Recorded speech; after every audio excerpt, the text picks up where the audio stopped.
सरकारी कर्मचारियों और पेंशनर्स के लिए एक बड़ी खबर है। आयोग में नई नियुक्ति समेत 3 बड़े अपडेट्स आए हैं। नमस्कार, न्यूज़ 18 का डिजिटल प्लेटफॉर्म आप देख रहे हैं और मैं हूं रितु सिंह।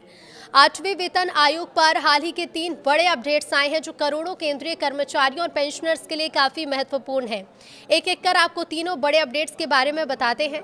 तो केंद्रीय कर्मचारियों और पेंशनर्स के लिए एक बड़ी खबर है। उनकी सैलरी और पेंशन बढ़ोतरी के लिए महत्वपूर्ण 8वें वेतन आयोग की तैयारियां तेज हो गई हैं। प्रधानमंत्री नरेंद्र मोदी की अगुवाई वाली सरकार ने 8वें वेतन आयोग में डायरेक्टर के तौर पर एक और महत्वपूर्ण नियुक्ति की है। केंद्रीय कैबिनेट की नियुक्ति समिति ने इसे मंजूरी दे दी है। इससे केंद्रीय कर्मियों के लिए सैलरी बढ़ोतरी और पेंशनर्स के लिए पेंशन बढ़ोतरी का काम तेजी से होने की उम्मीद है। सैलरी और पेंशन कितनी बढ़ाई जाए इसे लेकर आप भी सुझाव दे सकते हैं। केंद्रीय कर्मचारियों के लिए महत्वपूर्ण 8वें वेतन आयोग में मोदी सरकार ने डायरेक्टर की नियुक्ति कर दी है।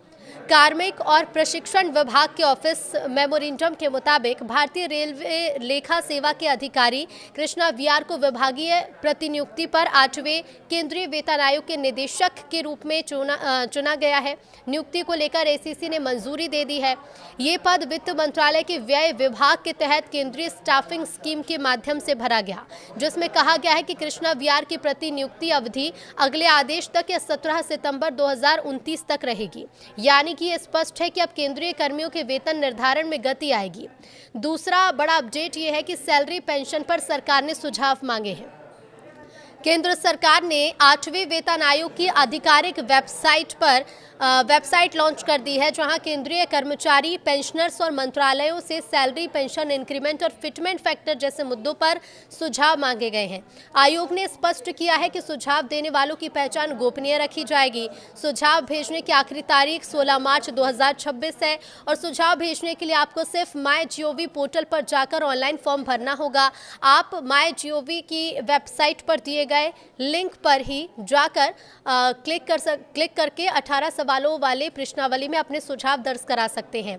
आयोग ने ये कहा है कि सुझाव केवल इस ऐप के जरिए ही, इस वेबसाइट के जरिए ही मान्य होंगे। ईमेल या किसी अन्य माध्यम से भेजी गई किसी भी राय को स्वीकार नहीं किया जाएगा।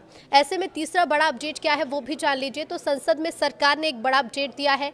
8वें वेतन आयोग पर हाल ही में सरकार ने संसद में बड़ा अपडेट दिया। वित्त राज्य मंत्री पंकज चौधरी ने संसद में आयोग के गठन से लेकर समीक्षा के विषयों के बारे में भी तस्वीर साफ की। उन्होंने बताया कि आयोग के गठन की अधिसूचना 3 नवंबर 2025 को जारी कर दी गई थी। आयोग को अपनी रिपोर्ट तैयार करने के लिए 1.5 साल का वक्त दिया गया है। इस समय सीमा के अनुसार आयोग की सिफारिशें साल 2027 तक आने की संभावना है। हालांकि 1 जनवरी 2026 से एरियर जोड़कर दिया जा सकता है। आयोग केंद्रीय कर्मचारियों और पेंशन भोगियों के वेतनमान, भत्ते, पेंशन स्ट्रक्चर और सेवा शर्तों की व्यापक समीक्षा करेगा। हालांकि सरकार ने अभी तक सिफारिशों को लागू करने के लिए कोई भी चरणबद्ध रोडमैप जारी नहीं किया है।